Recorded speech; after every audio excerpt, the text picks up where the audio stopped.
Good evening. Nice to be back with you all again. I want to talk today a little about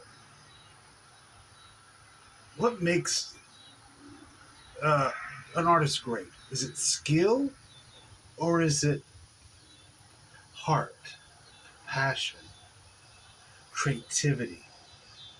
Because they're very different. That's just two things I'd like you to feel into: skill and passion, creativity. A lot of people think a artist is great if they have a lot of skills. This is what usually impresses people. You know, if you watch those horrible, well, I don't prefer them. Those TV shows like American Idol or something. If they ever have a musician that, let's say, a pianist, someone who plays pianist, if I can say it, pianist. I love words and misusing them at times. But if you have a pianist they show up on the stage, what do they usually do? They usually do something called the Flight of the Bumblebee, which is a classical piece, which is super fast, and the audience goes, "Oh, wow!" But if you ever go to a real pianist and ask them to play the Flight of the Bumblebee, they'll probably tell you, "What the fuck? I hate that song." Because there's no passion in it. There is no creativity in it. It's just a piece about speed, about skill. It's about how accurate you can be and how quickly you can be. It has nothing to do with it. It's one reason, even when I was younger, I never liked heavy metal. Because heavy metal, assembly, it was all about your speed on the fretboard of the guitar. For some reason, that impresses people. They think skill is impressive.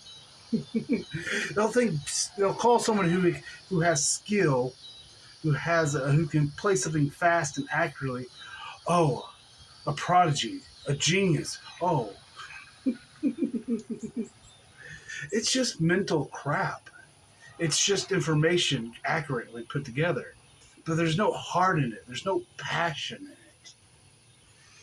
I don't know. I was a punk rocker, and I was from the generation of the '90s, so I was very influenced by Nirvana in my youth, and so I would use his Kurt Cobain's definition of punk rock, which was simply musical freedom.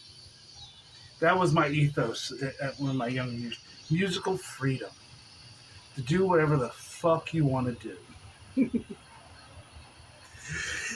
It didn't matter, I always loved Nirvana because you could have a song. You can find it. It's called Molly's Lips. It was actually a cover by a band called the Vaselines. But I loved it. Here, I got my guitar here. It's not tuned, so don't expect to think, but it was two chords.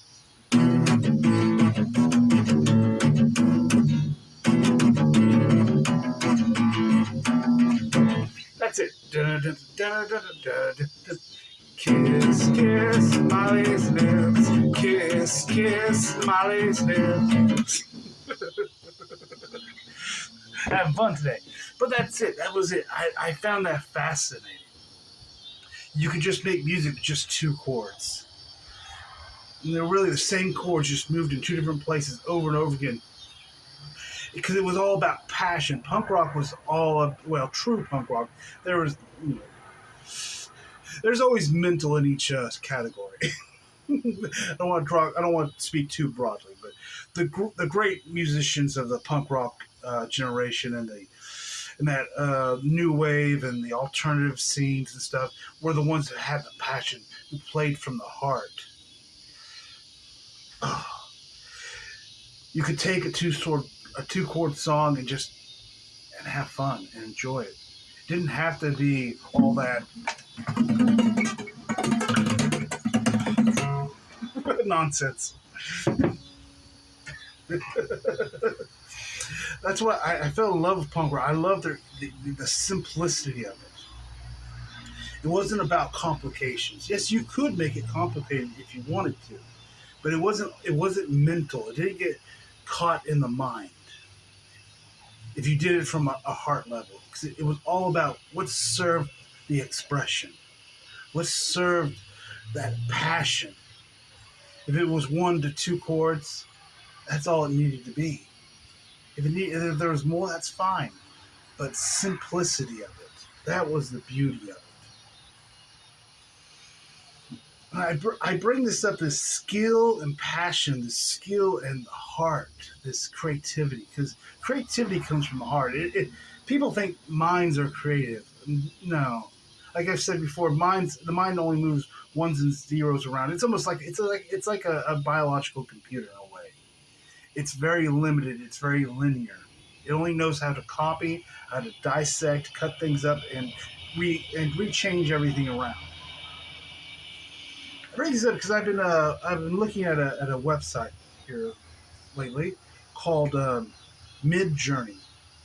Midjourney is a artificial intelligence site which creates pieces of artwork, which I find fascinating. And some of the artwork that it comes with is beautiful. It's just very that's actually very nice. The skill and the quality of it is better than I could paint.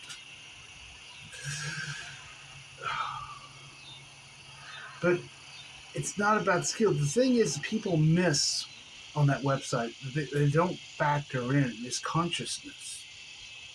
Because on the web, you go to the website. You type in prompts of what you want in the paint in the artwork. You'll put I don't know, an old man holding a spoon. You can put in certain styles. You can add backgrounds. You can make all the things you want. It'll spit out random versions of it. It'll quickly make like I don't know a couple versions, and you can pick those and you can keep regenerating, keep re-auto randomizing it. Oh, I love that. It's the beauty of it. That's one of the beauty things that people don't understand. That's there, the randomization.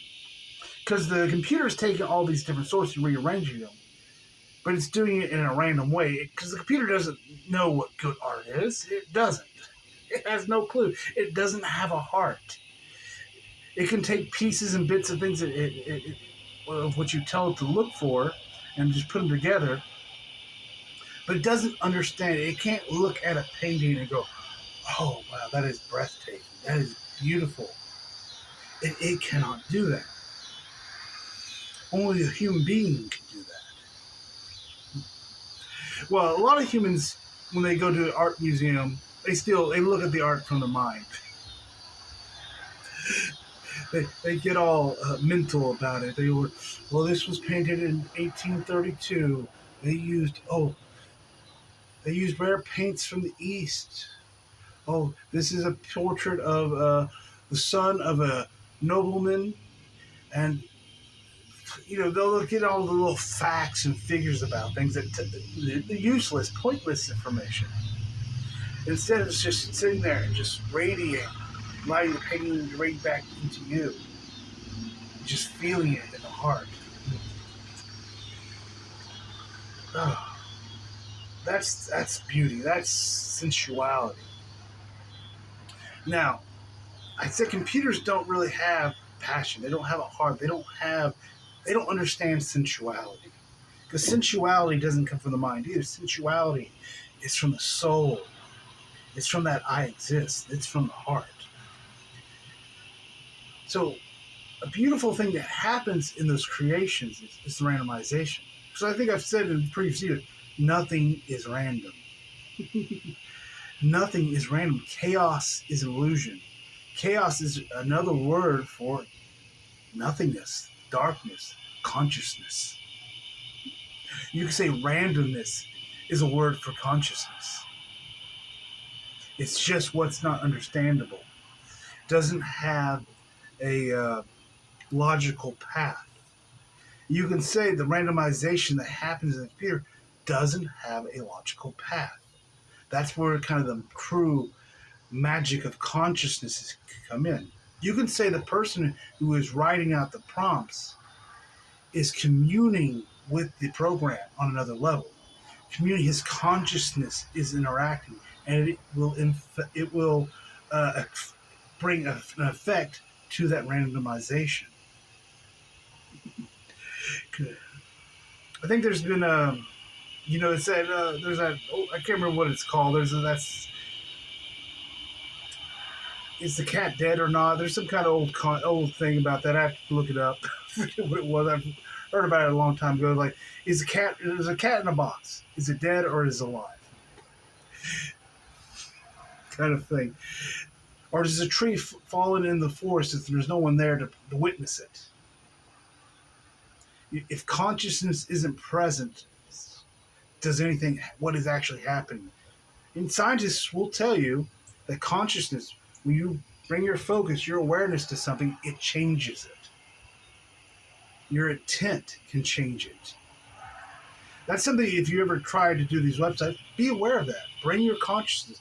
You don't have to bring control and manipulation to it. You can just be open, just radiate to it without expectations and allow it to come in and serve you. Oh, I know seems like I'm talking in circles, but it excites me. It's kind of hard to hold it back. What's coming for this for humanity? What's coming for us? What consciousness is bringing in is very exciting.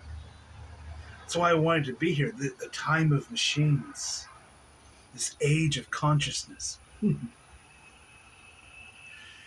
But so skill is going to go away because with artificial intelligence, like I said, if you can write music and stuff with it as well. You can write songs, but soon you're going to be able to. It's going to be the human who really brings the passion and the artistry and the creativity to the computer. The computer will take care of the skills, so you no longer have to spend 100 hours. That was it, 100,000 hours, 10,000 hours, something like that, of practicing something to be an expert at it.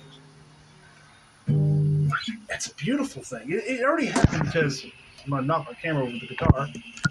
Apologies. It already happened because in the end of the 90s, when I was a kid, everybody played it. If you wanted to play music, you played an instrument. But at the end of the 90s, going into the 2000s, computers started to take over. People started making beats and using computers to make songs and instrumentations with. That's only going to expand. And what you can do with it, with the help of artificial intelligence, is going to be great. Oh, I'm going to enjoy it. I would love to play with it. I would love to write a symphony. Oh, using AI, artificial intelligence, that would be incredibly enjoyable and creative. Because you have to see artificial intelligence isn't actually doing it. It's just taking care of the information, the data, the skill. Oh, and the human gets to come in and just be free, open, and an expression. It doesn't have to worry about the skill anymore. It can just be creative. It can just share its passion, its creativity. That's going to be a beautiful. Because what I'm talking about is the end of power, the end of manipulation and control, the end of needing to labor as much as humanity has labored. We're going into the easy life, the life of compassion, the life of expression and passion. It's going to be easier and easier. Who knows? In not too far in the future, you'll probably be able to sit down on a computer, write a script, and make an entire CGI film yourself. You could score it. You could write a dialogue. All the characters would be played by AI. You would just be the director. Even what they're doing with deep faking, what they call it now, with the actors. You'll be able to you could put Humphrey Bogart and Bruce Willis in the same scene if you wanted to. It's the imagination is going to be open. The creativity is going to expand. I just find it so exciting. What is about to happen? What is happening? You know, as a musician, you know, I'll probably be able to buy for guitars and stuff. We have what we call effect pedals, which we've used for choruses, distortions, and stuff like that. That we use to change the sound of guitar. Well, here in the future, I could buy a little box and plug my microphone into. It could change my voice into any voice I wanted. I could make a custom voice. I could have the voice of a woman, of a child, of a different man. It doesn't matter. You could change it. You could write that the creativity there. You're not stuck with just the biology anymore, with what limitations you got from genetics. I find it fascinating. It just opens up creativity. That's what I see happening. The opening up of creativity. Because creativity has nothing to do with your skill level. You know, there will always be a place. Say, I wanted to do AI, artificial intelligent artistry. I could take some of my own paintings, scan them into a computer, and say I want to do the artwork to be in the style of me. Then I can get creative with that. Or I could. It's just fascinating where we're going. It's the possibilities, the potentials, the expansions of potentials. Like I said, as artificial intelligence and robotics come into our daily lives, it's going to happen a little bit at a time. But it's faster than you think. Work is going to go away. Artists, in the way that they have, if I could create my own art, why would I need to hire an artist anymore? I could sit there and just fill my house with my own artwork, my own creativity, which is much more preferable to me than having someone else's art in my house because it reflects me. So it'll just come down to, is a person creative? Are they not creative? And creativity comes from the heart. It doesn't come from the mind. A lot of people think they're not creative because they're so stuck in the mind. They're so damn logical. They don't realize it's just there. That's why I always suggest, yes, I know instruments are having to have the skill to play an instrument is probably going away, but I always say it's a great thing to learn, a great experience to have. Same thing, painting. Beautiful. I'm not a great painter. I just started not too long ago, actually, and it's just for fun. It's for my own enjoyment and self-expression. I always suggest creativity, especially if you're feeling depressed or something. Creativity, it brings that passion comes out. Oh, it lifts you up in a way. It's a beautiful experience. So, and the sun is going down and it's getting very dark. Oh, I just wanted to share this with you today. I'm just excited about it. Give some people something to feel into. Because I tell you, when people no longer have to work, when jobs start going away, you won't need an illustrator anymore. A computer can do that. The author, who would usually have to hire an illustrator to put in their children's book, won't need that anymore. They could just do it themselves. They now have a way of expressing themselves. It's going to be funny when work goes away. How many people are going to go into search of creativity, in search of the heart, and where that will lead them? Like I said, creativity, artistry, music, those are all pathways into realization. Oh, I'm going to leave you with that today. This lovely, random,